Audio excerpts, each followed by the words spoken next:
No one is holding back your prosperity except you. And the hardest thing to accept is this. It's not lack of opportunity.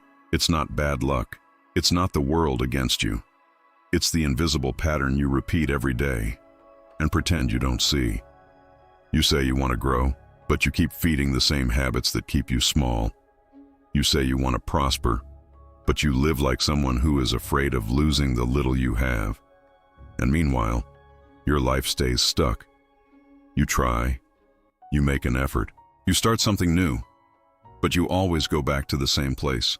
And deep down there is a feeling that is hard to explain, as if you are always almost getting there, but never arrive, always almost changing, but never change.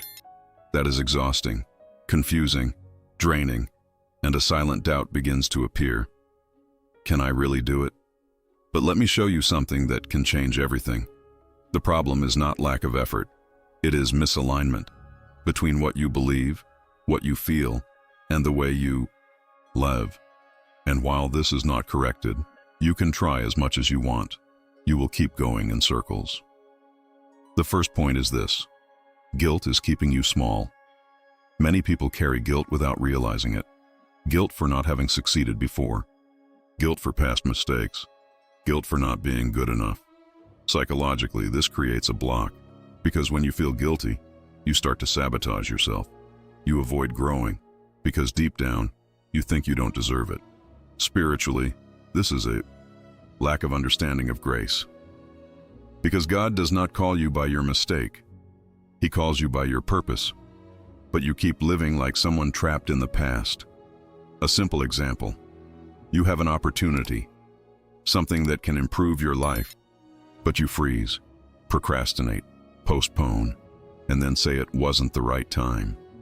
But deep down, it was guilt disguised as prudence. The reinterpretation is this. You don't need to punish yourself for the past. You need to position yourself in the present.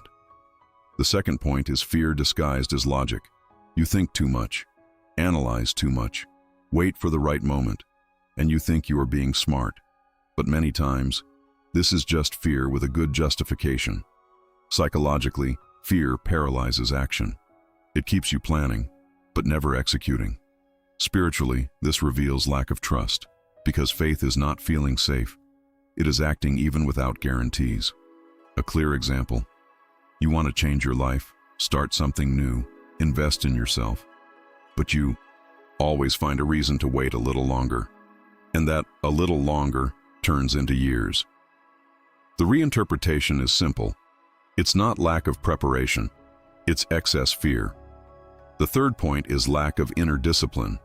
You even know what you need to do, but you don't do it consistently.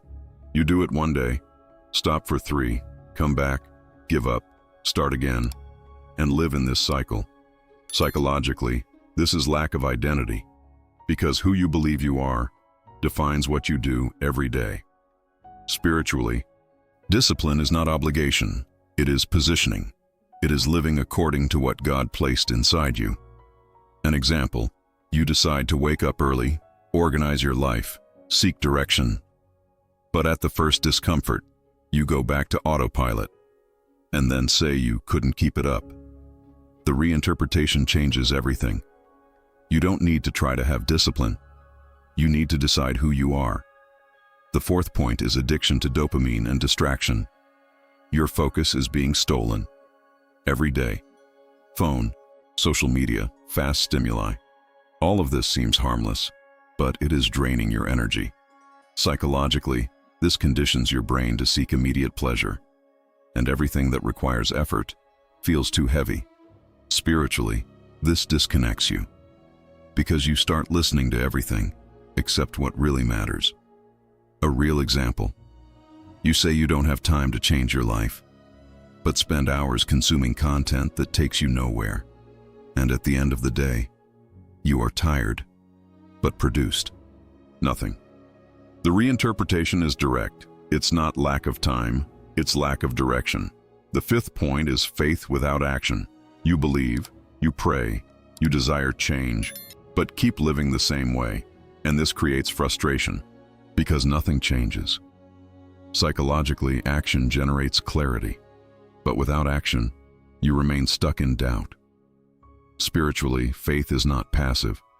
Faith is movement.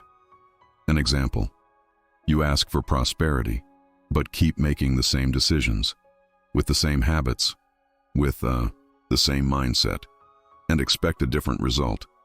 The reinterpretation is strong. It's not that God didn't answer, it's that you haven't moved in the direction of the answer yet. And now listen to this carefully. You are not stuck because you can't grow. You are stuck because you haven't decided to break away from what is holding you back. Guilt, fear, lack of discipline. These things are not your destiny. They are patterns that can be broken. And everything starts with a decision. A decision to stop negotiating with your own evolution. A decision to act even without desire. A decision to align yourself every day. Because prosperity does not start outside. It starts inside, in the way you think, in the way you position yourself, in the way you live when no one is watching. And maybe now you are understanding. It was never about luck. It was never about lack of opportunity. It was about alignment. And the moment you correct this, everything starts to change. Your energy changes. Your clarity changes. Your decisions change, and naturally, your life changes. If you made it this far, it's because something inside you awakened. Now it's no longer about understanding.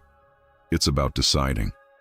If you decided that you will no longer live stuck by guilt, fear, and lack of discipline, write here in the comments, "I take control of my life."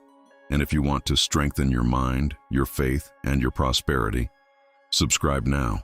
Because when you change inside, your world starts to respond on the outside. See you in the next video.